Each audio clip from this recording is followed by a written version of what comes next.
Boa noite também para a galera de casa aí que está acompanhando pelo online. Esse final de ano a galera que vê presencial e online, né, porque tem acesso aos dois aqui de Cascavel, anda sacaneando com a gente, né? Só no online, só espero que esteja estudando mesmo.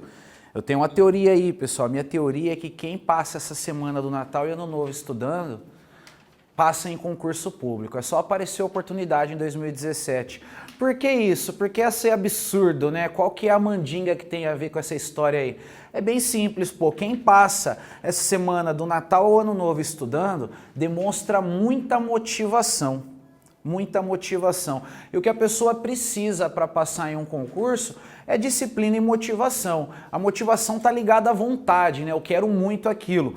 E a disciplina, ela vai compensar a falta de vontade. Então, das duas, uma, essa pessoa que está estudando essa semana, eu acredito que ela é para estar mais motivada do que disciplinada, mas se a questão que está orientando o estudo não é a motivação, vai ser a disciplina. Então, de qualquer forma, a pessoa está num bom caminho aí. Pessoal, vamos lá. Só para relembrar, na aula passada, nós terminamos, né, de falar sobre os poderes administrativos e aí nós começamos a estudar atos administrativos. A gente viu o conceito de ato administrativo, vimos os elementos ou requisitos de validade que integram o ato administrativo e a gente falou da motivação, foi o último tópico, não é? Ninguém me confirmou aqui, isso mesmo, motivação. Então, dando andamento ao assunto, a gente vai falar agora de um subtópico dos atos administrativos, que é o atributo dos atos administrativos. Cuidado para não confundir atributos dos atos administrativos com elementos do ato administrativo. Os elementos, eles são partes que vão formar o ato. Já os atributos são características que um ato administrativo tem. Quando falar em elemento, lembra do COFIFOMOB, competência, finalidade, forma, motivo e objeto. Quando falar em atributos, aí a gente vai usar um outro mnemônico, que é a palavra PAT. Lembra de Patrícia, né? E você pega, joga Patrícia aí para um formato mais de apelido, mais diminutivo, vai ficar Pat. Aqui a gente vai ter o atributo da presunção de legitimidade, atributo da autoexecutoriedade. Essa tal de autoexecutoriedade a gente estudou na aula passada quando a gente falou do poder de polícia, ela repete aqui. Tem o atributo da tipicidade e o atributo da imperatividade, que a gente também estudou lá no poder de polícia. Então pronto, mnemônico PAT, presunção de legitimidade, autoexecutoriedade, tipicidade e imperatividade. Vou dar uma dica para ajudar o pessoal a memorizar essa regra aqui. Falou em atributo, falou em características. Então pensa assim, mas tem aquela colega chamada Patrícia, se tiver melhor ainda.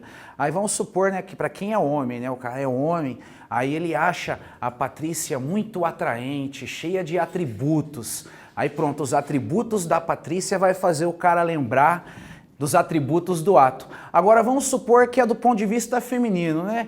Eu não penso igual mulher pensa, não tem como isso, mas eu já ouvi falar que a mulher, ela gosta de meter o pau uma na outra.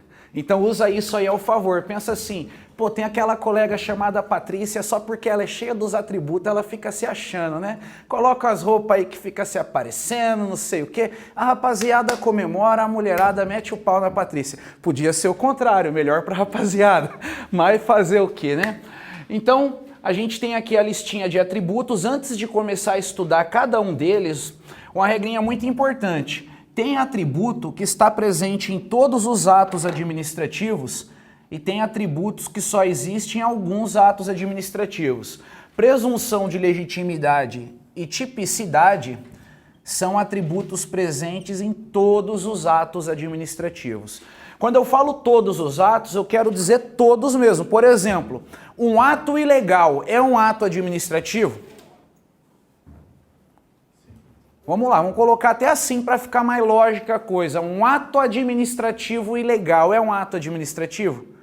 Com certeza é um ato administrativo, só que na produção desse ato não foi respeitadas as regras do ordenamento jurídico, mas ele é um ato administrativo. Se o ato ilegal é um ato administrativo, o ato ilegal tem esse negócio chamado presunção de legitimidade? Tem. Todos os atos têm. Aqui não interessa se o ato é vinculado, se o ato é discricionário, se o ato é legal, se o ato é ilegal. Ele vai ter esse atributo. Daqui a pouco a gente vai estudar o atributo e vai entender melhor. Já a autoexecutoriedade é um atributo presente somente em alguns atos administrativos e a imperatividade também atributo presente somente em alguns atos administrativos. Questãozinha clássica de ato administrativo que a gente encontra aí treinando, né, para passar em alguma prova. A autoexecutoriedade é um atributo presente em todos os atos. Errado. A imperatividade é um atributo presente em todos os atos. Errado isso aí. Essa daí despenca de cair em prova. Bom, a gente já viu ali quais são os atributos, agora a gente vai começar a estudar cada um deles. Então vamos começar aí com a presunção de legitimidade. Então, a partir da seguinte estrutura, presunção de legitimidade é atributo presente em todos os atos. Atributo presente em todos os atos. Esse atributo, ele fala que todo ato administrativo tem uma presunção relativa de ter sido praticado de acordo com a lei. Então, a gente tem uma presunção relativa de legalidade e também uma presunção relativa de que o ato foi praticado de acordo com motivos verdadeiros. Aqui a gente teria a presunção de veracidade. Então, presunção de legitimidade significa presunção de legalidade e presunção de veracidade. Daqui a pouco eu explico esse relativo aqui. Antes eu quero que a gente entenda o significado dessas duas partes da legitimidade. Primeiro, presunção de legalidade. Quando um ato administrativo foi finalizado, publicado, o entendimento que se faz é que aquele ato foi praticado de acordo com o ordenamento jurídico. Mesmo que ele não tenha sido. O ato ele pode ter sido praticado com alguma ilegalidade, só que enquanto ele não for anulado, a gente é obrigado a obedecer ele e tratar ele como se ele fosse um ato legal. Aí entra aqui aquela história da licença maternidade para mim, que eu vivo falando em aula aí. Se o órgão que eu trabalho concede uma licença maternidade para mim, com certeza essa licença maternidade é um ato ilegal. Só que ela é presumida praticada de acordo com a lei. Então, enquanto não for anulada a concessão dessa licença maternidade, eu vou ficar na minha casa gozando a minha licença maternidade. Por mais absurdo que isso possa parecer. Agora vamos lá, vamos pegar um exemplo menos absurdo. E se sai uma demissão ilegal de um servidor público, adivinha?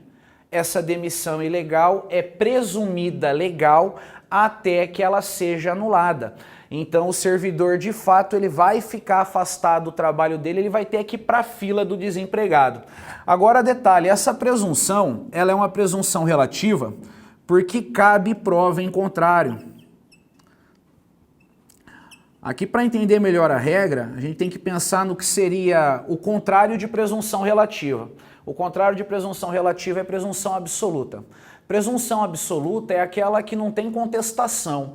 A gente não tem nem o direito de tentar provar que aquela situação poderia ser diferente. Um exemplo disso, vou tirar esse exemplo aí do direito penal. Segundo o direito penal, qual que é a idade mínima para a pessoa começar a praticar crime? 18 anos. Com menos de 18 anos, pratica a conduta que é tipificada em lei como crime, mas não vai ser tratado como criminoso, né? Vai ser tratado como ato infracional. Aí imagina a seguinte situação, menor de 18 anos, ele já tem 17, fez um teste de QI algum tempo atrás, aí deu um QI mais genial que o do Einstein. O cara é sinistro. Já passou numas 3 faculdades já, o cara é bom da cabeça, viu? Sabe das coisas. Treina musculação nível very hard, a faixa preta de jiu-jitsu, karatê, muay thai, judô. O cara é um guerreiro, vamos falar a verdade. Aí esse cara, cheio de potencial, de inteligência, das mais variadas formas aí, pega e comete um crime contra uma pessoa. Essa pessoa não pode tentar provar em um processo judicial que aquele cara tem conhecimento de mundo suficiente para responder igual um adulto. Aqui a gente tem uma presunção absoluta. Esse cara é presumido menor e ponto final. Ele só vai ser tratado como maior depois que ele fizer 18 anos de idade. Os aspectos psicológicos dele não vão ser levados em consideração enquanto ele for menor de idade. Já na presunção relativa, a gente pode apresentar alguma prova em contrário para tentar desconstituir aquela situação. Por exemplo, um servidor foi demitido ilegalmente. Com certeza ele não concorda, ele não quer isso. Só que ele vai ter que cumprir a demissão enquanto ela não for anulada. Mas ele pode pleitear a anulação. Então ele vai apresentar provas de que o ato de demissão é ilegal e se ele conseguir convencer a administração ou o poder judiciário, anula a demissão dele e aí ele volta para o trabalho dele. A mesma coisa na presunção de veracidade, só que a presunção de veracidade ela vai estar relacionada com o elemento do ato administrativo chamado motivo. A presunção de veracidade diz que quando um ato administrativo é praticado, é presumido que o motivo apresentado para a prática daquele ato é um motivo verdadeiro, mesmo que o motivo seja falso. Mas dá para tentar provar que aquele motivo é falso e dessa forma conseguir aí a anulação do ato administrativo. Então, presunção de legitimidade vai dar nos dois, vai dar na presunção de legalidade e na de veracidade ao mesmo tempo. Consequências desse atributo. Vamos lá, primeira consequência, anota aí. A pessoa atingida por um ato administrativo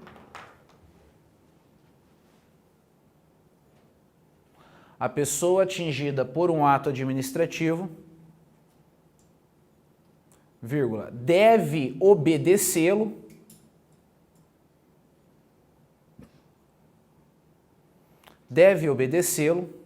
vírgula, ainda que o ato seja ilegal,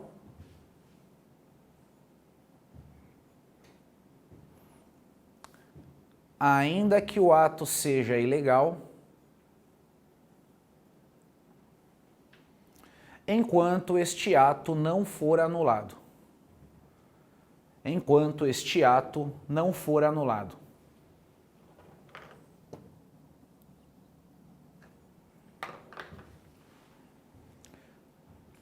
Segunda consequência da presunção de legitimidade. Bom, antes de ditar ela, vamos lembrar algumas coisas aí. Quem fez os ciclos anteriores aí, porque nesse ciclo eu não bati nesse assunto ainda.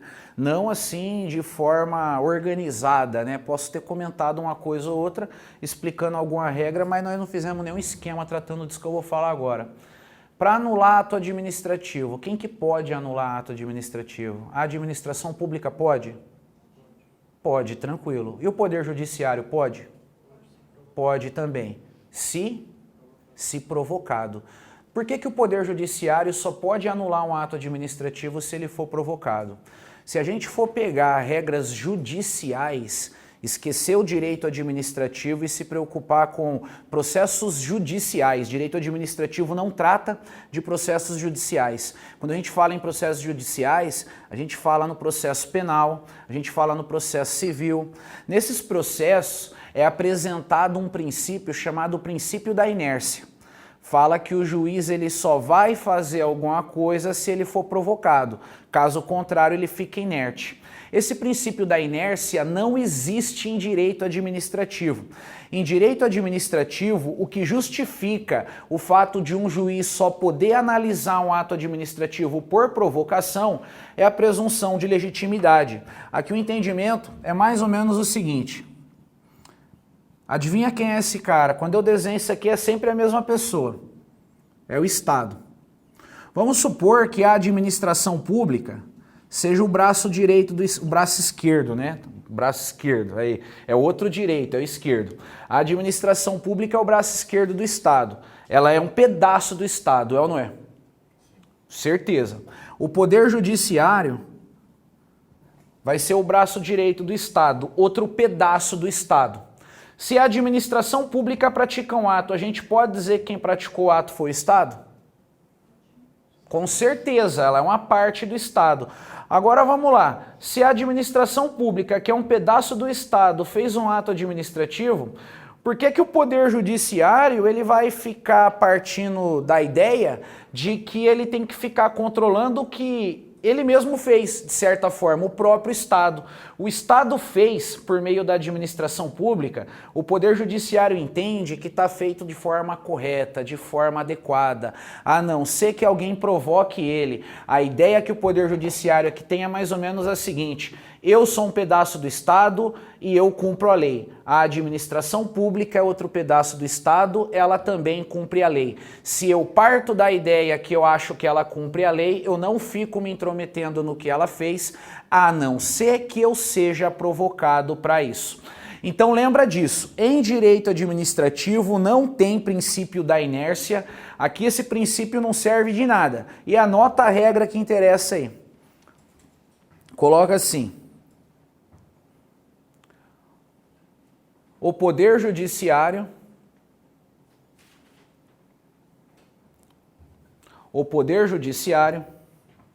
somente pode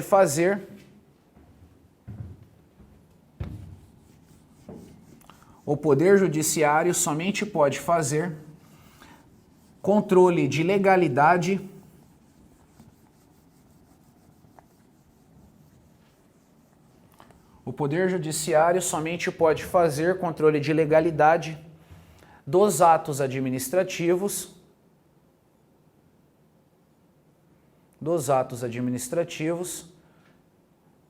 vírgula, desde que provocado,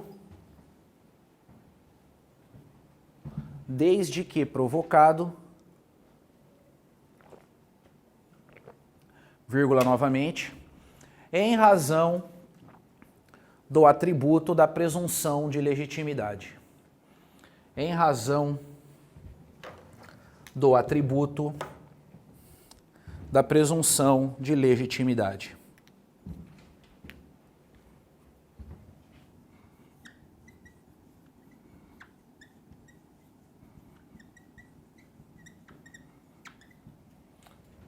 Fechou a presunção de legitimidade, agora vamos para o próximo atributo.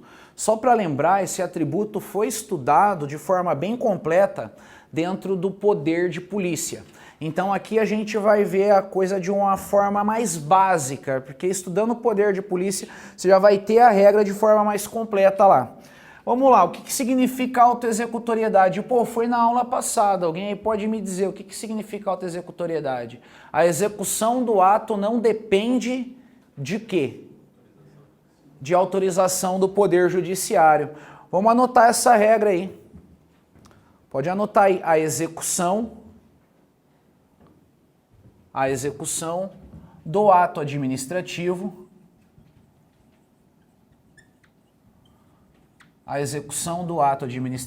não depende de autorização judicial. Não é necessário que o Poder Judiciário autorize a administração pública a executar os seus atos. Exemplo clássico disso aí, quando um polícia rodoviário federal vai apreender um veículo, ele não precisa de um mandado judicial para apreender o veículo. Ele faz a fiscalização dele de rotina, ele constata que aquele veículo está irregular e que para aquela situação a lei exige a apreensão do veículo, ele vai lá e apreende aquele veículo. Então a execução do ato não depende do Poder Judiciário. Lembrando aí que esse atributo não está presente em todos os atos.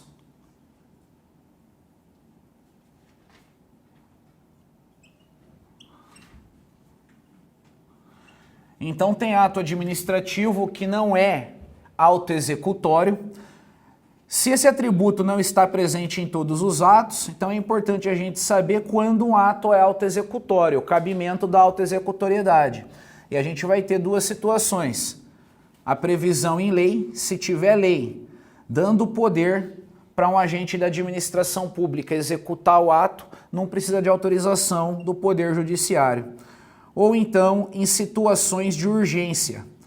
Nesses casos aqui, casos urgentes, mesmo não havendo previsão em lei para a execução do ato sem autorização do Poder Judiciário, primeiro coloca o interesse público como orientador da conduta e faz o que tem que fazer, né? Mais importante que um papel do Poder Judiciário é o interesse público e às vezes não tem tempo para esperar uma decisão do Poder Judiciário.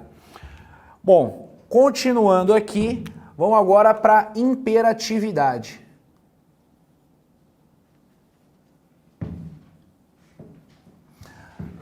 Imperatividade. A regra da imperatividade diz que a execução do ato administrativo não depende de quê? Anuência do particular, do administrado. Então vamos anotar isso aí. A execução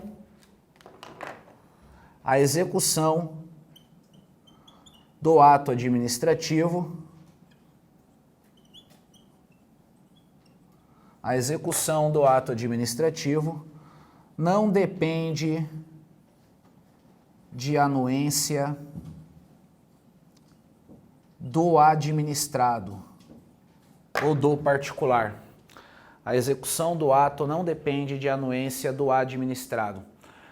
Pessoal, regrinha de ouro aqui, memorizar a coisa de forma adequada. Tem muita questão que inverte. Questão que vai falar assim, o ato administrativo é imperativo. Até aqui tá certo. Logo, a execução do ato não depende de autorização judicial. Ficou errado o negócio. Não precisa mesmo de autorização judicial, mas não é por causa da imperatividade, é por causa da autoexecutoriedade. Então, falou em autoexecutoriedade, lembra do Poder Judiciário, falou em imperatividade, lembra do administrado. Tanto faz se o administrado concorda ou não com a execução do ato. Aqui a administração pública, ela atua como se ela fosse a espécie aí de imperatriz do território que ela administra. Ela que tem o poder ali de soberania dentro daquele território. E por causa disso ela vai pegar e vai executar aquilo que é da vontade dela, mesmo que isso não agrade o administrado. Quando a gente assiste aqueles filmes antigos da época medieval, né? Na verdade, filme novo, mas que está falando de história antiga, da época medieval. O rei, quando ele dava uma ordem para alguém, ele estava preocupado se a pessoa concordava ou não com a ordem? Negativo, obedecia ou morria. Aqui não chega a ser tão dessa forma, assim, tão grave a coisa, mas a gente tem uma ideia análoga aí. A administração impõe a sua vontade e o administrado obedece. A imperatividade, ela não está presente em todos os atos.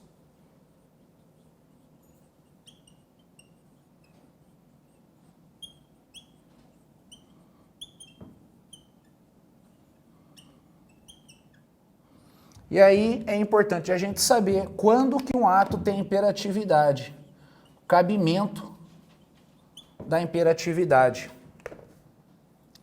A imperatividade, ela vai existir em atos administrativos que restringem direitos, a gente pode dizer diminuam direitos,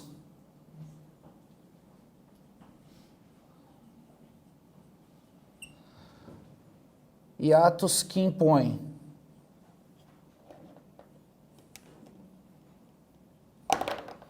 obrigações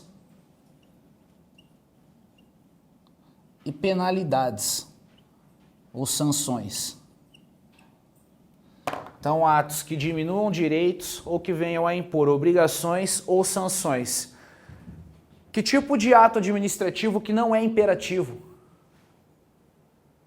Pensa assim, o ato administrativo, ele pode afetar nossos direitos. Ele pode afetar os direitos de forma positiva e de forma negativa. Aqui tem alguma forma positiva de afetar os nossos direitos? Tem algo de bom para o administrado aqui? Diminui direito, impõe obrigação, impõe penalidade, nada disso é bom. O ato administrativo, ele não vai ser imperativo quando ele amplia direitos, quando ele cria direitos. Nesse caso a gente vai ter os chamados atos de consentimento ou atos negociais. Esses atos não têm imperatividade. Um exemplo, a carteira de motorista amplia direito de quem recebe? Com certeza. Quem recebe a carteira é obrigado a sair dirigindo? Não, ou então a gente não vê uma imperatividade ali. Nessa situação a pessoa dirige se ela quiser. E a gente vai ter o último atributo do ato administrativo, que é a tipicidade. Falou em tipicidade, eu só consigo lembrar de direito penal. Vocês que estudam mais do que eu na atualidade aí, já viram algum outro direito que fala em tipicidade? Direito processual penal, sei lá, direito civil, essa turma não estuda. Eu nunca ouvi falar, e olha que eu já estudei um monte de tipo de direito. Em direito penal, eu estudei uma tal de tipicidade, vocês vão confirmar para mim se eu estou certo ou se eu estou errado, quando a gente estuda a teoria do crime. Fala lá que o conceito de crime é que o crime é um fato típico, antijurídico e culpável. São os 3 elementos do crime. E aí a gente tem que estudar cada um desses elementos de forma isolada. Quando a gente vai estudar o fato típico, a gente aprende quais são os elementos do fato típico. Aí lá a gente vê conduta, resultado, nexo de causalidade e tipicidade. Lembraram da regra? O fato típico é a conduta, resultado, nexo causal e tipicidade. O que significa tipicidade lá no direito penal? Alguém tem que salvar essa informação, não é difícil. Inclusive é básico. Básico. Vou começar agora a dar uma zoada, né? Falar que é básico, alguém fica na obrigação. Pô, meu, se é básico eu tenho que saber, tem que falar alguma coisa. É básico. Vamos lá, tem crime que não está previsto em lei? Tem crime sem lei anterior que o defina? Não. Então toda a conduta criminosa, ela depende de uma lei anterior definindo essa conduta como sendo criminosa. A lei vai definir os tipos penais. Daí a ideia de tipicidade. Não é qualquer conduta que é um crime, é só a conduta positivada em uma lei como sendo um crime. O que isso tem a ver com ato administrativo? Bem simples. Um ato administrativo, ele tem que ter uma lei anterior a ele, definindo a finalidade dele, o motivo de se praticar ele. Não pode ser praticado um ato administrativo sem que tenha previsão em lei para a prática desse ato. Por que isso? Vamos lembrar do seguinte, princípios da administração pública. Primeiro princípio que a gente estuda é legalidade. A administração pública só pode fazer o que a lei determina ou autoriza. Fazer um ato administrativo é fazer alguma coisa? Certeza. Esse alguma coisa chamado ato administrativo tem que estar de acordo com o princípio da legalidade, tem que estar de acordo com a lei. Então todo ato administrativo tem que ter uma lei anterior a ele autorizando a produção dele. Se um ato administrativo for praticado sem que exista lei fundamentando a prática desse ato, esse ato não dá nem para tratar ele como ilegal, seria um ato inexistente mesmo, porque não tem nenhum fundamento legal para a prática desse ato. Agora, como que a gente vai pegar e vai anotar essa regra da tipicidade no caderno? Anota assim, ó. Coloca assim, todo ato administrativo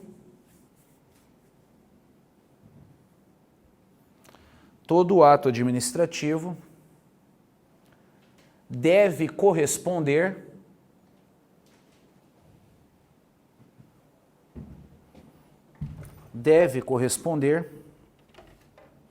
a uma figura.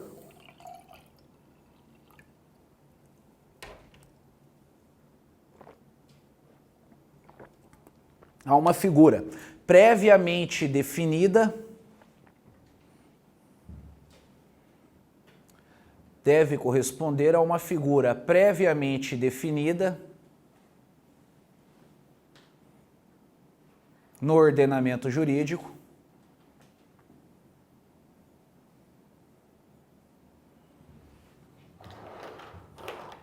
como apta a produzir efeitos jurídicos.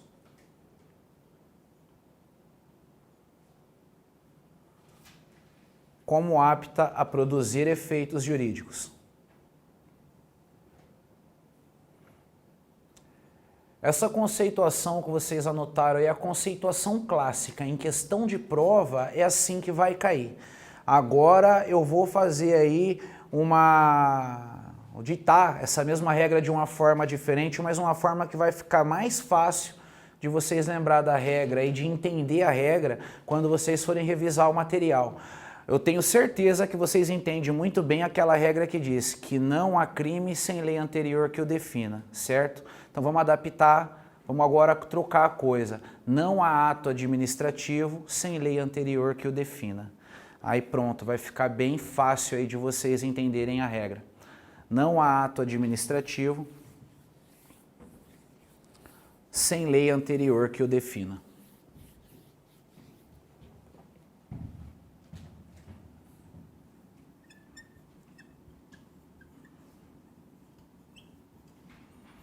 Só para lembrar, esse atributo está presente em todos os atos administrativos.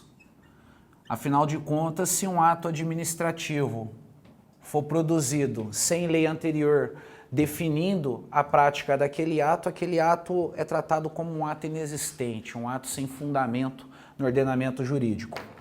Bom, a gente matou essa parte dos atributos, agora a gente vai avançar aí, a gente vai ver as classificações do ato administrativo.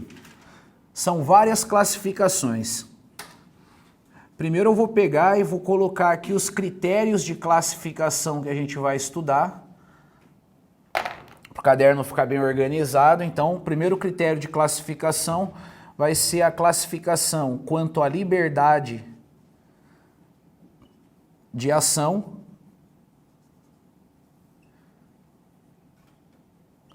Conforme a gente vai estudando cada classificação, a gente vai entender o título dela também.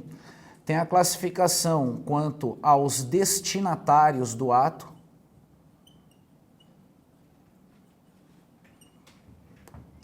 Classificação quanto à situação de terceiros.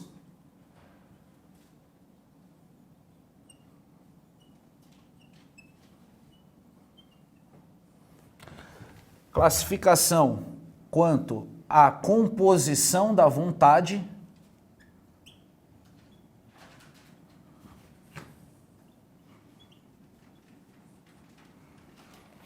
E aí, último tópico, a gente vai abordar a ideia de ato perfeito. Aí eu vou colocar esse título assim: perfeição, validade e eficácia dos atos administrativos. Então, nesse último subtópico aqui do tema classificação dos atos, a gente vai ver a classificação que trata um ato como sendo um ato perfeito, a que fala que o ato é válido, a que fala que o ato é eficaz, e a gente vai relacionar tudo isso aí. Mas isso aí vai ser no final, né?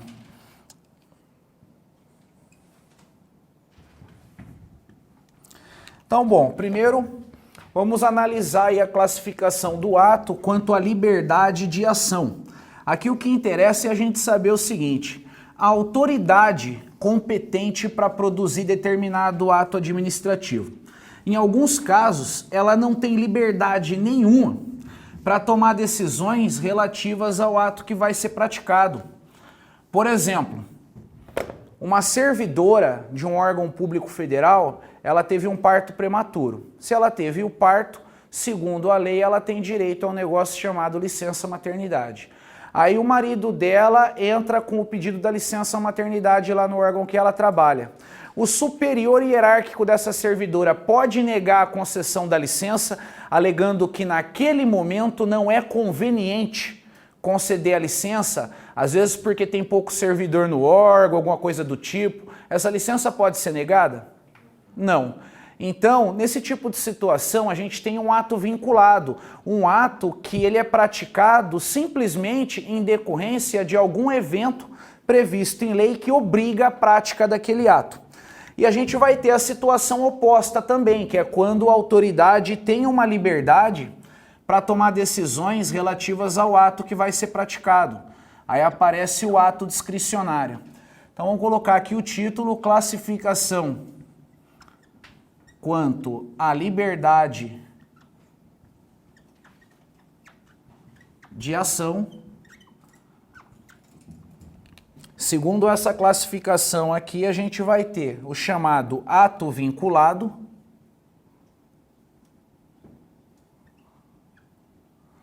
e o oposto dele, que é o ato discricionário.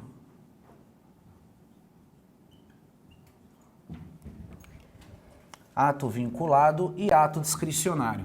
No ato vinculado, a autoridade competente não tem liberdade para tomar decisões relativas ao ato que vai ser praticado. Se a lei mandou fazer aquele ato em determinada situação, a autoridade vai ter que fazer e ponto final. Então, no ato vinculado, não existe liberdade para a tomada de decisões.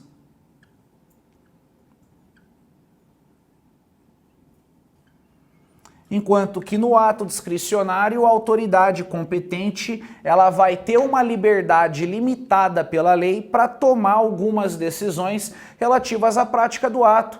Por exemplo, vocês estudam aí em direito penal, acho que nem é mais direito penal, né? Lei penal extravagante. A lei do desarmamento, é ou não é? Lá na lei do desarmamento, fala lá da autorização para porte de arma de fogo. Se uma pessoa preenche todos os requisitos e ela quer entrar com um pedido para ter uma autorização para portar arma de fogo, o delegado de polícia ele é obrigado a conceder o porte? Não, ele pode negar o porte. Ele pode conceder para uma pessoa, aí 10 minutos depois aparece uma outra pessoa nas mesmas condições da primeira e ele pode negar o porte da segunda. Então, nesse caso, a autoridade ela tem liberdade para decidir se ela pratica ou se ela não pratica determinado ato administrativo.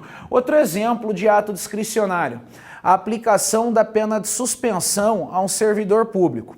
Segundo a Lei 8.112, a suspensão ela pode chegar até 90 dias. Seria o prazo máximo da suspensão. Então, se a autoridade vai aplicar uma suspensão, ela tem liberdade para decidir o prazo de suspensão. Vai ser por 1 dia, vai ser por 30, vai ser por 90, vai ser por 50. Falou em liberdade para tomada de decisões, falou em ato discricionário. Então aqui existe liberdade para tomada de decisões. No ato vinculado não existe liberdade para tomada de decisões, isso tem um outro nome, uma outra forma de falar isso.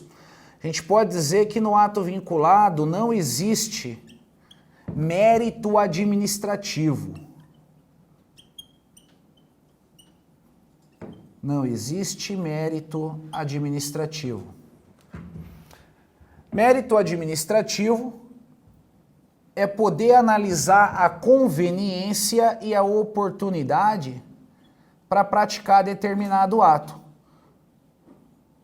Pensa lá no exemplo que eu dei da licença maternidade, agora para a servidora mesmo, que teve o parto prematuro. Imagina o superior dela poder analisar se é conveniente e oportuno conceder a licença. Aí essa servidora está ferrada, né? Então a lei protege ela desse tipo de análise aqui. A lei fala, diante da situação, tem que conceder a licença e ponto final. Não interessa como que o órgão vai ficar. No ato discricionário, a gente vai ter esse tal de mérito administrativo, mas antes de anotar ele, fazer uma observação aqui. Ato discricionário, existe liberdade, só que detalhe, liberdade limitada pela lei. Não é uma liberdade absoluta. Às vezes aparece alguma questão aí falando que no ato discricionário a autoridade tem liberdade absoluta para fazer o que ela quiser. Negativo. A lei limita. No ato discricionário é que a gente vai ter o tal do mérito administrativo. A autoridade ela pode analisar se praticar aquele ato é conveniente e oportuno ou se não é conveniente e oportuno. Conveniência e oportunidade. Olha, pessoal, um termo muito comum de aparecer dentro do estudo do direito administrativo, quando a gente vai resolver exercício, é o termo controle de mérito. Controle de mérito é um controle feito, às vezes, antes do ato ser praticado. Quando ele é feito antes do ato ser praticado, é para a autoridade decidir se ela pratica ou não aquele ato. Ela vai considerar se praticar aquele ato é conveniente, oportuno ou não. Às vezes pode acontecer do ato já ter sido praticado, aí o controle de mérito vai ser feito durante a execução daquele ato para determinar se aquele ato pode ou não ser cancelado por uma revogação. Então, falou em mérito administrativo, pensa em ato discricionário, pensa em conveniência e oportunidade. Além disso, no ato vinculado, todos os elementos do ato são vinculados. Todos os elementos são vinculados. Então, competência, finalidade, forma, motivo e objeto é tudo discriminado em lei de forma bem detalhada para não dar margem de liberdade nenhuma para a autoridade que vai praticar o ato. A lei vai definir quem é que faz aquele ato e ponto. A lei vai definir a finalidade do ato, essa daí é regra geral. Finalidade do ato é satisfazer o interesse público. A lei vai definir a forma, o modelo daquele documento, ato administrativo. Ela vai definir o motivo do ato e vai definir a consequência do ato. Só pode ter uma consequência, não dá para ter duas consequências. Por exemplo, a concessão da licença maternidade, qual é a consequência disso? Foi concedida a licença. Qual é a consequência? Conceder a licença. A consequência é que a servidora está de licença. Não tem outro resultado. Agora vamos lá, se eu pegar aí a licença para tratar de interesse particular, que é uma licença de concessão discricionária, a autoridade decide se ela concede ou se ela não concede. Então olha a situação, como a autoridade tem poder de decidir, se ela decidir conceder, a consequência vai ser a concessão da licença. Se ela decidir não conceder, a consequência vai ser a não concessão da licença. A gente vê que esse tipo de decisão pode levar a dois resultados. Vai ser um resultado se o ato for praticado, outro resultado se o ato não for praticado. No ato vinculado, não tem como eu falar em possibilidade de dois resultados. A lei mandou praticar o ato diante daquela situação, ponto final. O ato vai ter que ser praticado, não tem como o ato não ser praticado. Se não tem como o ato não ser praticado, não tem como eu pensar qual seria o resultado desse ato não ter sido praticado. Ele é obrigatoriamente praticado. Então aqui todos os elementos são vinculados. Quando o ato é discricionário, a regrinha é um pouco diferente. No ato discricionário, são elementos vinculados.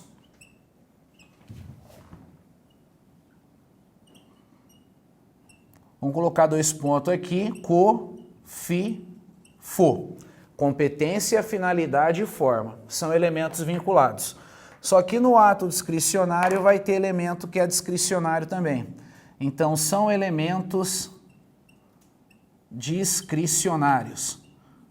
Os que sobraram, né? O motivo e o objeto. Isso aqui cai muito em prova.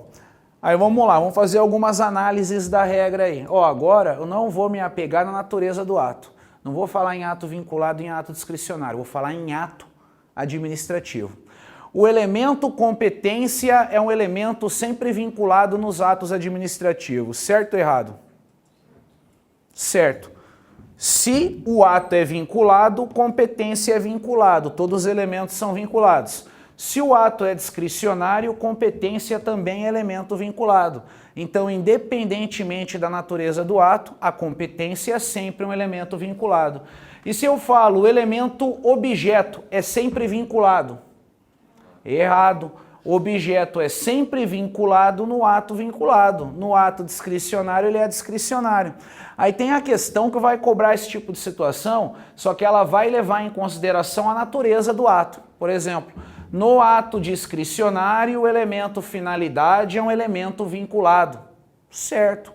Se o ato fosse vinculado, ele também era um elemento vinculado. Tá tranquilo isso aí. Então aqui, pessoal, memoriza essa regra aí. E aí, para a gente fechar a análise do ato vinculado e do ato discricionário, Para mim está sem espaço aqui, mas pode colocar mais uma regrinha para o ato vinculado aí. E a gente vai colocar uma regra paralela para o ato discricionário. Ato vinculado, coloca aí. Somente pode ser anulado. Somente pode ser anulado. Então adivinha o que não dá para fazer com ato vinculado? Não dá para revogar. Não existe, a princípio, revogar ato vinculado. Agora, e o ato discricionário? Ele pode ser anulado ou revogado. Tudo vai depender da situação. Ato discricionário pode ser anulado ou revogado. Quando que o ato é anulado? Quando ele é ilegal. Então, o ato vinculado pode ser ilegal, aí ele vai ser anulado. Um ato discricionário também pode ser ilegal, aí ele vai ser anulado. Por que revoga um ato mesmo? Qual que é o controle? Falei? Controle de mérito. No ato vinculado não existe controle de mérito, não existe mérito administrativo. Então não tem como submeter um ato vinculado à revogação. Já no ato discricionário existe esse tal controle de mérito. Então dá para revogar um ato discricionário desde que ele seja legal, é claro. Se o ato discricionário é legal, a gente cancela ele revogando ele. Se o ato discricionário é ilegal, a gente cancela ele anulando ele.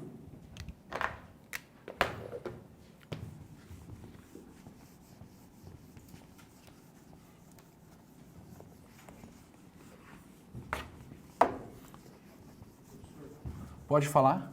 A obrigatoriedade de, nos atos administrativos, ter todos os elementos? Sim. A pergunta foi, a obrigatoriedade de um ato administrativo ter todos os elementos? Sim. Pensa assim, os elementos são as partes integrantes do ato.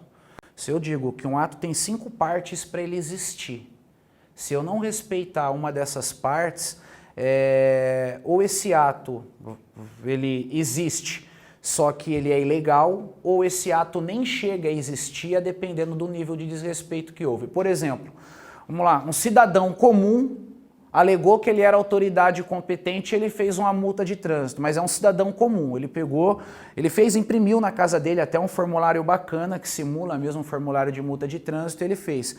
Essa multa de trânsito, ela dá para tratar ela como um ato administrativo?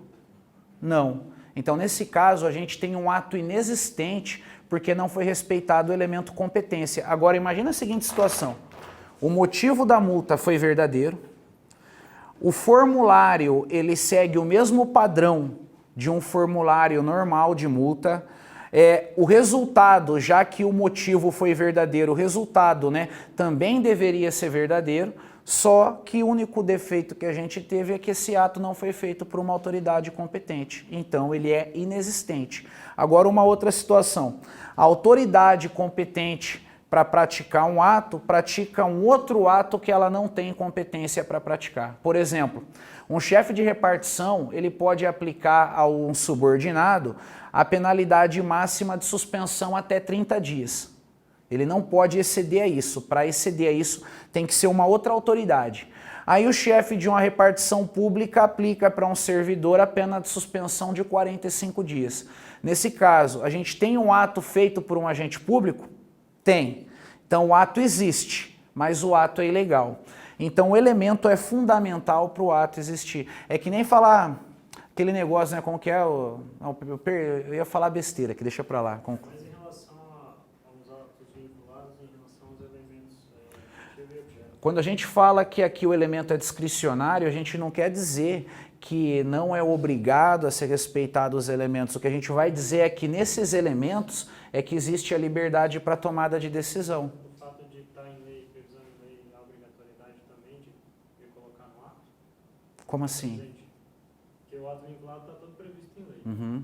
Então esses elementos, há necessidade de estar lá? Não estou entendendo ainda, cara. Tipo, a justificativa do ato. Do resultado. A motivação do ato. Olha, na aula passada a gente falou da motivação no final da aula e eu falei lá para não levar em consideração se o ato é vinculado ou se o ato é discricionário, para determinar se o ato tem ou não que ser motivado. O que vai determinar a motivação é a possibilidade de prejuízo para alguém. Se um ato vinculado pode gerar prejuízo para alguém, esse ato obrigatoriamente tem que ser motivado. Se um ato discricionário pode gerar prejuízo para alguém, esse ato tem que ser motivado. E aí vamos lá. A motivação, ela integra qual elemento mesmo? Forma. Forma é elemento vinculado em ato vinculado. Então a lei vai dizer se tem ou não que ter motivação. Forma é elemento vinculado em ato discricionário. Então, mesmo o ato sendo discricionário, a lei vai dizer se aquele ato tem ou não que ser motivado. Quando a gente fala em discricionariedade aqui é o seguinte, por exemplo, o cidadão preenche os requisitos para ter autorização para portar arma de fogo. Então, motivo para conceder ou não o porte é o fato dele preencher os requisitos somado com o interesse público. Objeto para conceder o porte vai depender do tanto de valor que o delegado dá no motivo da pessoa. Se o delegado se emociona, ele concede o porte, o objeto é a concessão do porte. Se o delegado não se emociona, ele não concede o porte, o objeto da não concessão é a não concessão do porte. Então a gente vê que o delegado ele pode tratar o motivo e o objeto como, primeiro, o motivo. O motivo ele vai considerar na liberdade que ele tem para tomar a decisão. E a depender da resposta dele, a gente vai ter aí consequências diferentes. Então aqui a gente tem resultados diferentes, né? Essa que é a ideia. Vamos lá, a próxima classificação é a classificação quanto aos destinatários.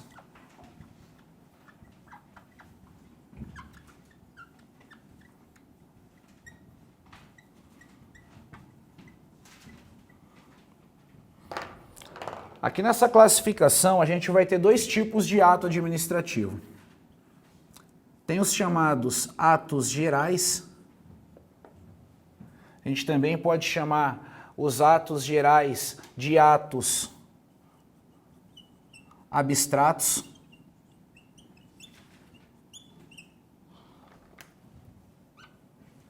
E tem os atos individuais, que também podem ser chamados de atos concretos.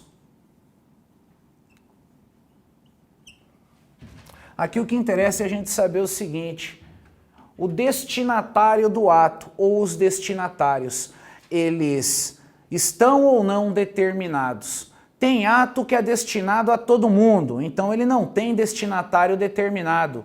Tem ato que é destinado a um grupo específico de pessoas ou só a uma pessoa. Então esse ato vai ter destinatário determinado. Quando o ato não tem destinatário determinado, esse é um ato geral ou abstrato. Não possui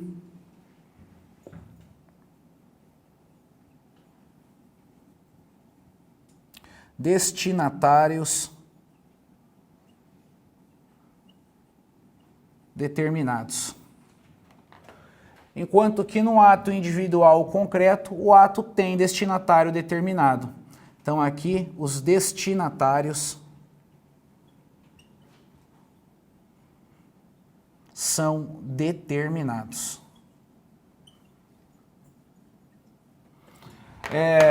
Vamos lá. A publicação do edital de um concurso público entra como o quê? Um ato com destinatário determinado ou indeterminado? Indeterminado. Eu achava que o destinatário era só os concurseiros. Não, né? Uma pessoa que não é concurseira, ela pode querer virar depois de ver o edital publicado, é para qualquer um. A nomeação dos aprovados, destinatário determinado ou indeterminado? Determinado. Não importa se tem 1000 destinatários. Uma ameaça que eu faço para vocês, do tipo assim, se me abandonar e for embora antes do horário de término da aula, não vai nem chegar na porta. Na hora que eu ver levantando com aquela vontade de ir embora, eu vou pegar essa cadeira aqui, vou jogar com vontade no meio da cabeça, com o objetivo de rachar crânio. Quero ver sangue jorrar. Hoje eu passei um tempo lá em casa assistindo uma série chamada Os Vikings. Eu tô de cara com como a gente é bunda mole. Aqui ninguém nunca pegou e arrancou muito sangue de verdade em ninguém, então eu quero quebrar essa regra na minha vida aí. Essa ameaça que eu faço para vocês, Se fosse um ato administrativo, era um ato geral ou individual? Geral. Por que geral? Não tem destinatário determinado, é para qualquer um que tiver aqui dentro. Aí beleza, alguém pega e se levanta aí com a intenção de ir embora. Eu sou obrigado a cumprir minha promessa, senão vocês vão me tirar para a bunda mole. Eu pego e jogo a cadeira. O ato de jogar a cadeira e punir quem violou minha regra é um ato geral ou individual? Individual, porque tem o destinatário determinado. Tá tranquilo, entenderam a regra. Aqui não tem mais segredo. Vamos então para a próxima classificação, que é a classificação quanto à situação de terceiros.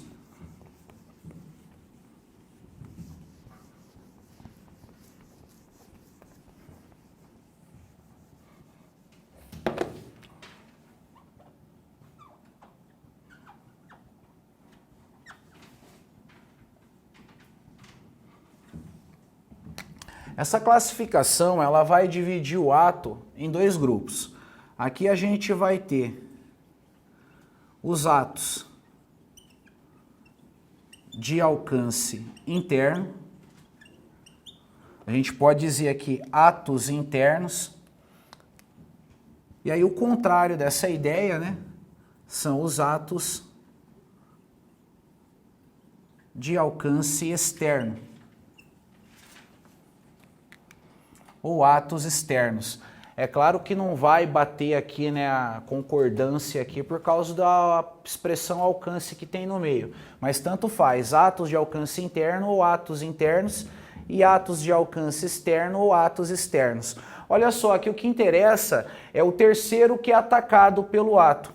No ato de alcance interno, esse terceiro atingido pelo ato, ele é alguém que faz parte da administração pública, ele está dentro da administração pública. O ato de alcance interno é aquele ato que alcança somente quem faz parte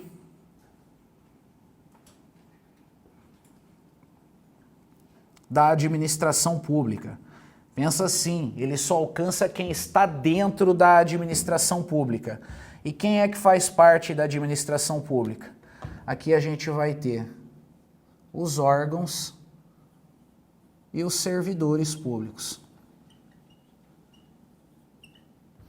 Considerando os poderes administrativos, no poder hierárquico, os atos praticados, eles são de alcance interno? Sim, porque o poder hierárquico é o poder que o órgão superior tem, ou agente superior, de dar ordem para o órgão agente subordinado.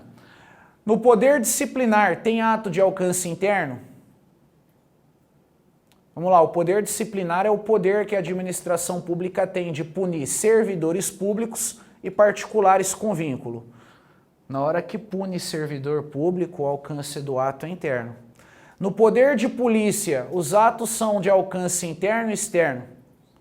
Externo, porque ato do poder de polícia só alcança administrados, não alcança servidores públicos.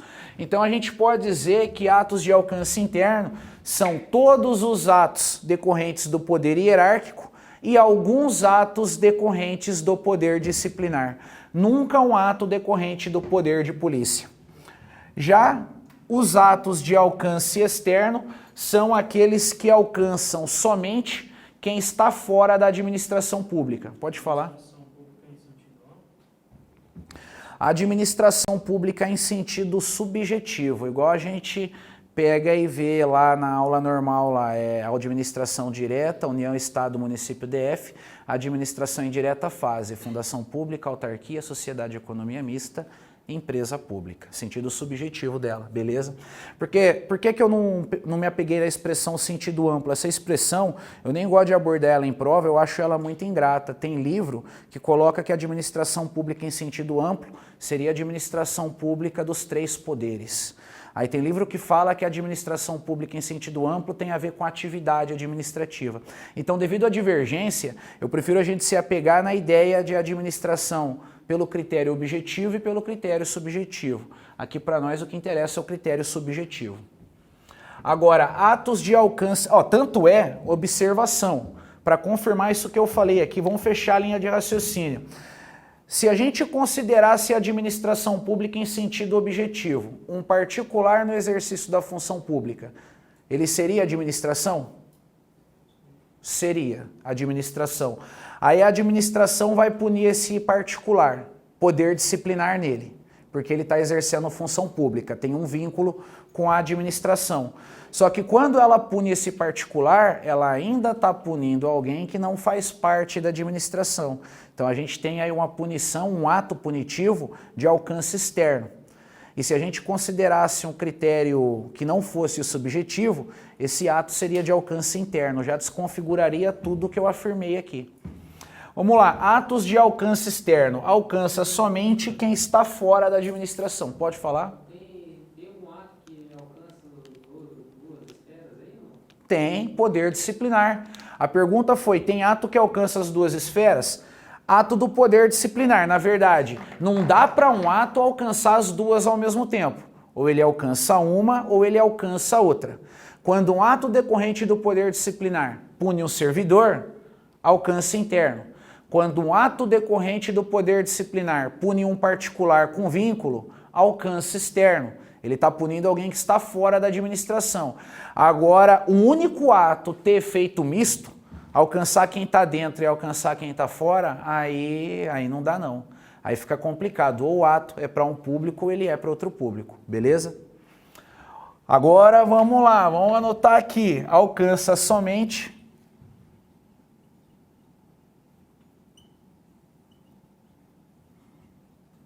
quem está fora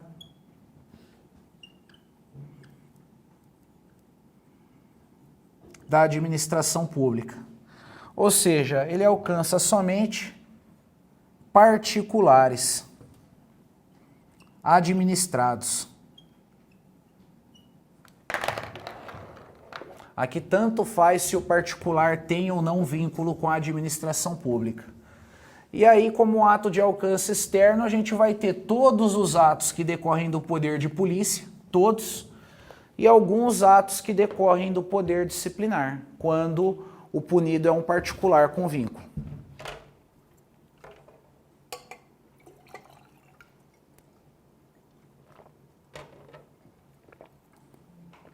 Bom, agora a gente vai ver aí a regrinha mais embaçadinha dessa classificação de atos, que é a classificação quanto à composição da vontade.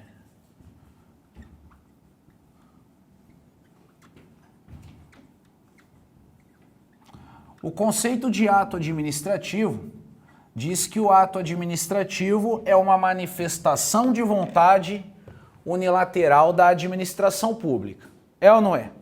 Manifestação de vontade. Só que às vezes a vontade manifestada em um ato administrativo é a vontade de um único órgão. Quando que isso acontece? Quando o órgão produz o documento inteiro e acabou, aquele documento foi publicado, é eficaz. Nesse caso, a composição da vontade manifestada no ato vai vir de um único órgão. Tem situação que vários órgãos se juntam para formar um único ato. Então, nesse único ato vai ter manifestação de vontade de vários órgãos. E tem situação que às vezes o ato manifesta a vontade de um órgão, só que essa vontade tem que ser aprovada por um outro órgão. Isso vai gerar 3 subespécies de ato administrativo. A gente vai ter o ato simples,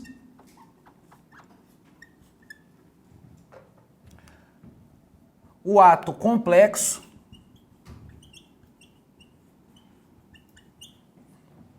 e o ato composto. O problema aqui está em diferenciar o ato composto do ato complexo. O ato simples, como diz o nome dele, a regra é simples. Então, se é com base no nome, a regra do ato complexo é complexa. Não, é fácil, mas a do ato simples é muito fácil. Então, no ato simples, a gente vai ter um ato administrativo manifestando a vontade de um único órgão. Um ato administrativo que manifesta vontade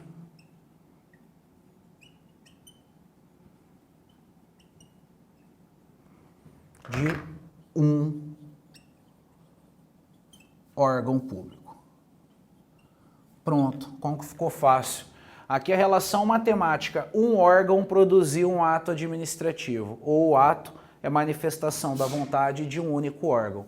Basta pensar que aquele ato foi idealizado, confeccionado dentro de um único órgão. Já no ato complexo, a gente vai ter a seguinte situação. Aqui a gente vai ter dois ou mais órgãos, ou melhor, vamos seguir a mesma estrutura. Vamos partir aqui da seguinte ideia. Um ato administrativo que manifesta vontade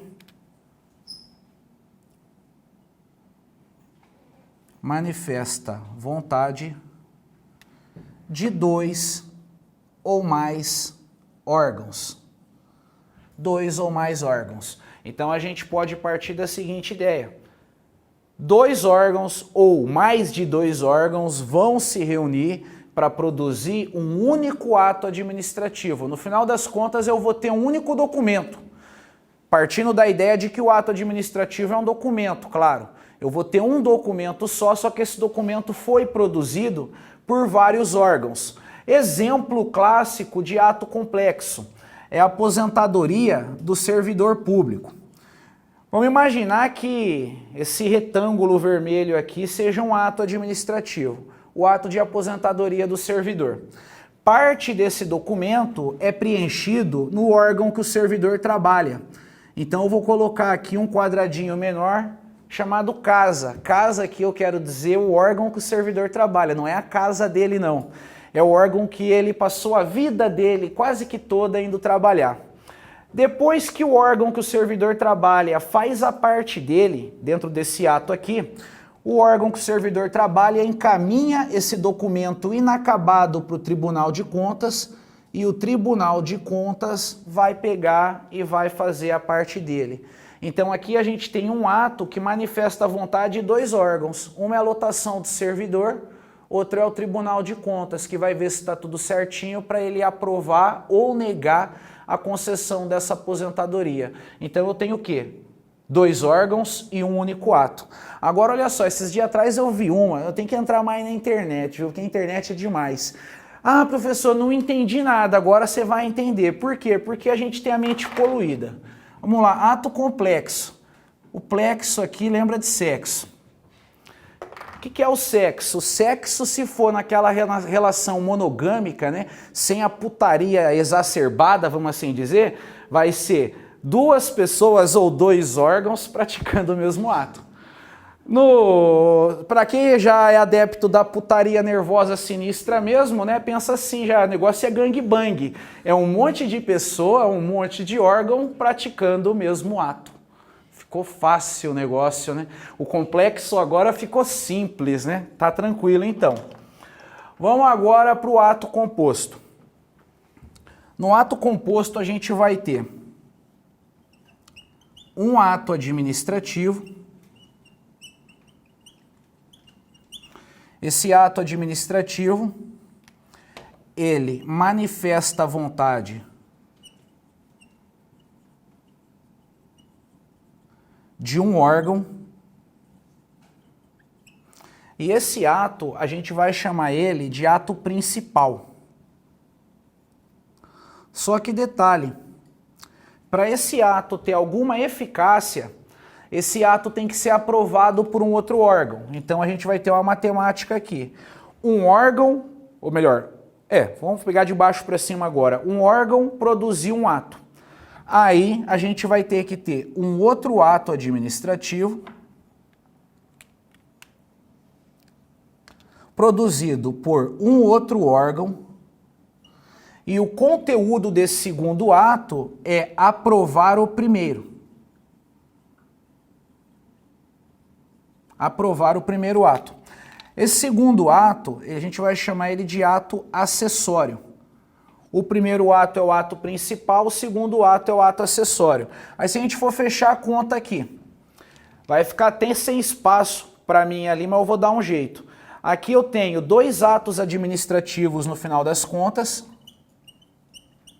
E eu tenho quantos órgãos? Um órgão mais um órgão, eu vou ter 2 órgãos. Então vamos entender a regra agora. Primeiro, um órgão vai produzir um ato administrativo que manifesta uma determinada vontade. Só que esse primeiro ato, ele não tem nenhuma eficácia, ele não gera nenhum efeito jurídico, enquanto o segundo órgão não praticar um segundo ato aprovando o primeiro ato. Exemplo disso aí, nomeação do Procurador-Geral da República, nomeação de um ministro do STF. Vamos lá, vamos lembrar aí como que funciona a nomeação do ministro do STF. Quem que nomeia ele? Presidência da República. Nomeou o ministro do STF, nomeou o cidadão para ser ministro do STF. É só ele ir lá e tomar posse e virou ministro? Não. Vai ter que ter uma aprovação de outro órgão. Qual que é o órgão que aprova essa nomeação? O Senado. Então, Presidência da República, órgão presidência, pratica o primeiro ato que manifesta a vontade de nomear alguém para a função de ministro do STF. Para essa pessoa poder tomar posse, o órgão Senado, outro órgão, vai ter que praticar um segundo ato com a finalidade de aprovar o primeiro. Só depois que teve a aprovação é que o fulano nomeado pode tomar posse na função de ministro. Matematicamente falando, na moral da história, quando o ato é composto, eu vou ter 2 atos praticados por 2 órgãos. Agora, essa relação matemática que resolve o nosso problema. No ato simples, eu tenho um órgão produzindo um ato. No ato complexo, eu tenho 2 ou mais órgãos produzindo ainda um único ato.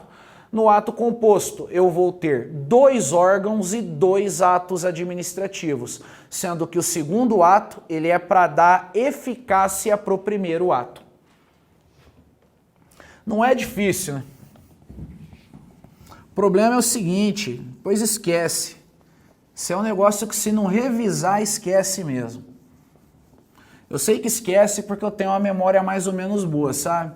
Quando eu comecei a dar aula de direito administrativo aí, uns 4, 5 anos atrás, sei lá, quanto tempo faz, comecei na carreira de professor dando aula de processo penal, né? Teve gente, acho que já até viu aula comigo de processo penal, mas eu não gostava daquela matéria não. Processo penal só é legal a par de inquérito, o resto é chato pra caramba. Prisões é mais ou menos, provas, pô, dá nojo aquele negócio de prova, né? A testemunha, não sei o quê. É bom que a gente vê lá as audiências da Lava Jato e entende alguma coisa. Mas que nem quando eu comecei a dar aula desse assunto, eu vou dizer para vocês que até lá para a 10ª aula de ato administrativo, eu tinha que pegar e dar uma consultada no meu material para eu lembrar qual que é o ato complexo, qual que é o composto. Porque por mais que a gente dá aula, às vezes fica lá 2 meses sem falar de um tema, 3 meses sem falar de um tema, a informação ela sumia da cabeça ali e ia embora. Então tem que estar revisando constantemente. Hoje em dia que já está lá para a 100ª aula do assunto, aí não precisa não, aí vai na boa mesmo, né? Mas também, pô, só faltava, né? 5 anos fazendo a mesma coisa e fazendo pior do que quando começou, aí se mata, né? Bom, eu falei que depois dessas classificações a gente ia falar de perfeição, validade e eficácia do ato administrativo. Então vamos lá, perfeição, validade e eficácia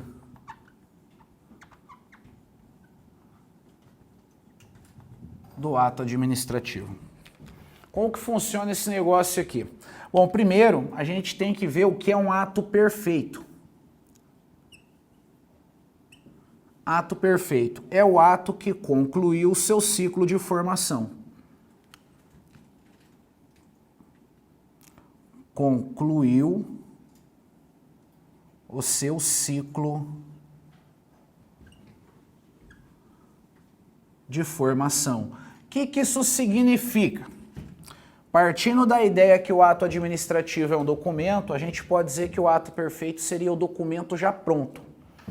Então aqui, o documento está pronto. Agora vamos usar aqui uma ideia lógica ao nosso favor. Não me interessa o que é o ato imperfeito, mas se eu tivesse que saber, ato imperfeito seria o contrário de um ato perfeito, é ou não é? Então o ato imperfeito seria um ato que não concluiu o seu ciclo de formação, um ato que o documento ainda não está pronto. Se o documento não está pronto, ele está em quê? Está em fase de produção, ainda está para finalizar, tem alguma coisa naquele documento ainda para ser preenchida, mas o documento não está pronto. Então, aqui a gente tem um documento já pronto. Esse documento pronto, ele pode estar pronto e ter sido produzido de acordo com a lei, ou ele pode estar pronto e ter sido produzido em desacordo com a lei. Aí a gente vai ter a ideia de ato válido e ato inválido.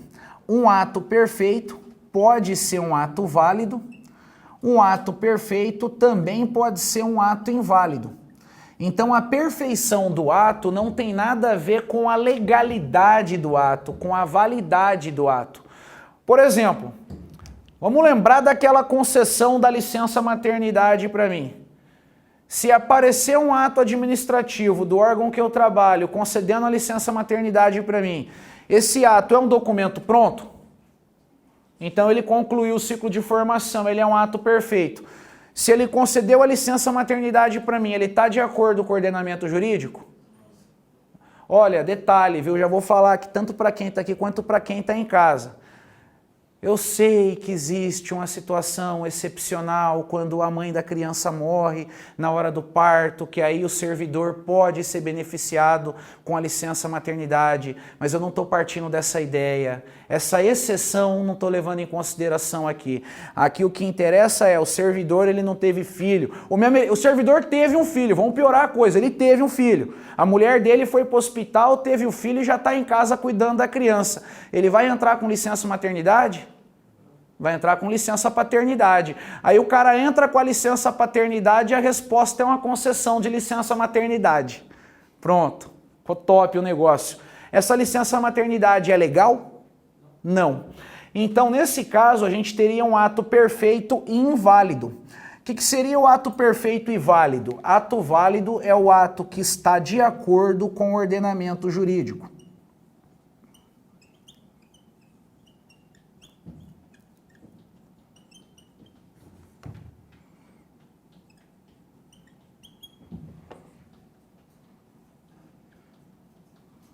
E o ato inválido é o ato que está em desacordo com o ordenamento jurídico.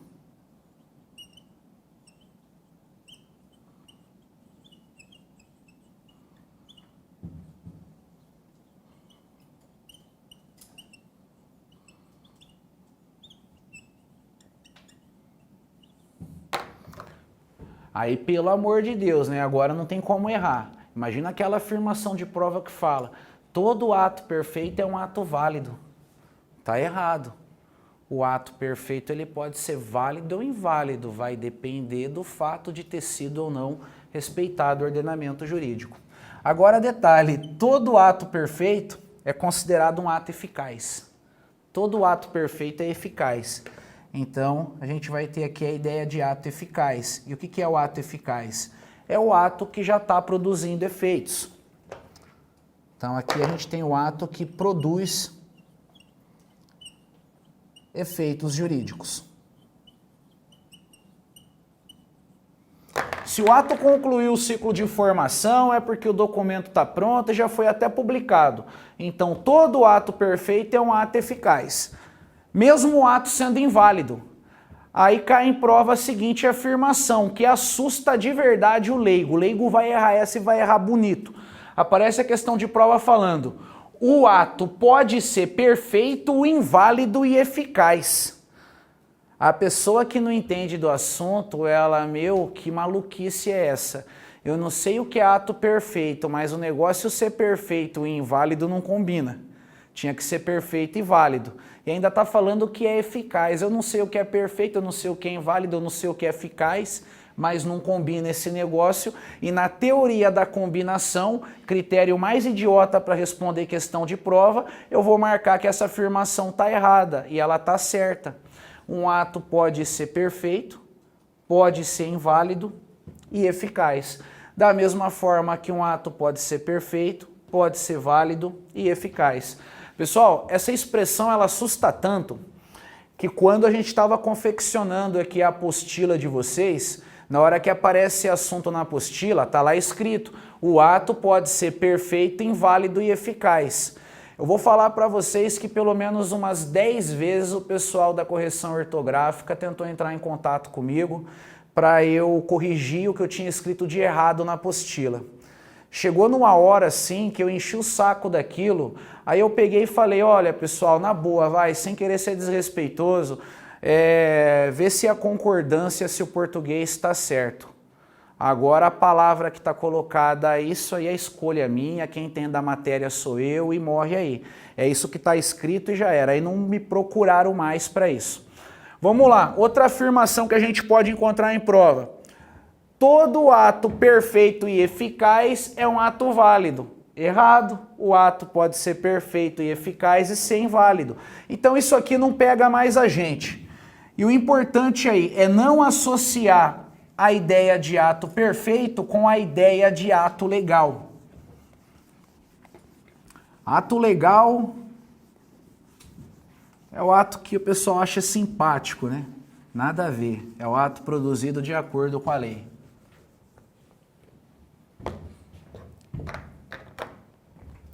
A gente matou a parte da classificação dos atos, agora a gente vai entrar num outro subtópico da matéria chamado espécies de ato administrativo.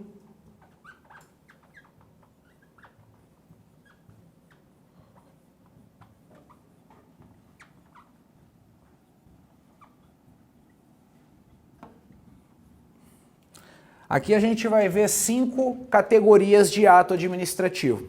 Para a gente memorizar essas 5 categorias, tem mnemônico também. O mnemônico aqui é NONEP.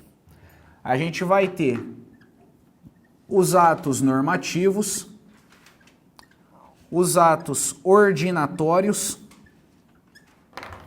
atos negociais, atos enunciativos e atos punitivos.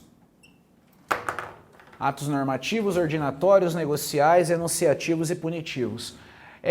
Esse assunto aqui, espécie de ato, vai levar em consideração, em primeiro lugar, qual a finalidade desse ato administrativo, para que serve esse tipo de ato, e segundo lugar, qual é o poder que a administração pública está utilizando quando ela está praticando determinado ato administrativo. Se ela está no exercício do poder hierárquico, se é poder de polícia, se é poder disciplinar e daí por diante. Então vamos começar a fazer análise dessas espécies de atos pelo primeiro, né? Primeiro aqui a gente tem os atos normativos.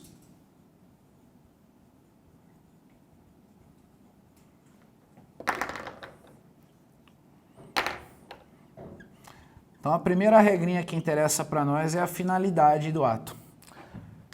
Finalidade de um ato normativo pode ser 3. Pode ser regulamentar uma lei,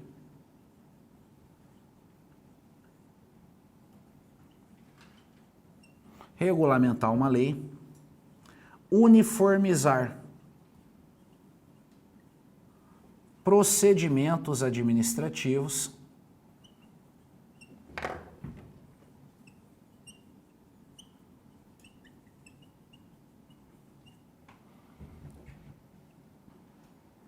e definir a postura da administração pública e dos administrados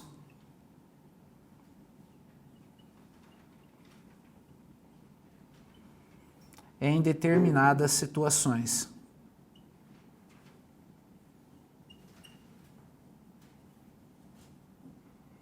Então, vamos lá, as 3 finalidades. Bom, vamos analisar cada uma delas. Primeiro, regulamentar a lei. A gente estudou um poder administrativo que a finalidade desse poder é regulamentar a lei para garantir a fiel execução da lei. Qual que era o poder mesmo? Poder regulamentar. Por meio do poder regulamentar são produzidos os decretos regulamentares que vêm para regulamentar uma lei. A ideia de uniformizar procedimentos administrativos. Como que funciona isso? Pessoal, olha só. A rotina administrativa, como diz o próprio nome, rotina, aquela atividade ela acontece sempre da mesma forma dentro dos órgãos públicos. Por exemplo, vamos pegar o caso de uma pessoa que trabalha de técnico no INSS. A pessoa passou para técnico no INSS, está trabalhando aqui na agência de Cascavel. Aí ela aprendeu lá a fazer o trabalho dela de técnico do INSS, de acordo com as normas estabelecidas, e um dia essa pessoa é removida para Curitiba. Será que o jeito de fazer o trabalho lá em Curitiba é igual ao jeito de fazer o trabalho aqui em Cascavel? Ou essa pessoa vai ter que aprender tudo de novo, porque lá em Curitiba o sistema de informação é outro, é tudo diferente? É tudo igual, o trabalho é feito da mesma forma, os procedimentos são uniformizados. A mesma forma utilizada para processar um pedido de aposentadoria aqui em Cascavel vai ser a forma utilizada para processar um pedido de aposentadoria no Iapoc, no Chuí, em qualquer lugar. Então a gente vai ter norma regulamentando os procedimentos administrativos, dizendo como eles devem ser executados. E essas normas elas vão garantir que esses procedimentos sejam iguais. Dentro do ambiente prisional, a gente usa a expressão procedimento operacional padrão, POP. Procedimento operacional padrão é fazer aquela coisa sempre do mesmo jeito, independentemente do lugar. Vai tirar o preso de Catanduvas para levar para o banho de sol. É igual tirar o preso de Porto Velho para levar para o banho de sol. A gente trabalha da mesma forma, por causa da manualização. A gente pode pensar aqui também em manual de procedimentos. Vai ensinar como fazer determinado trabalho. E além disso, um ato normativo, ele pode definir como que a administração pública e como que os administrados irão se portar diante de determinadas situações. É definir postura aqui.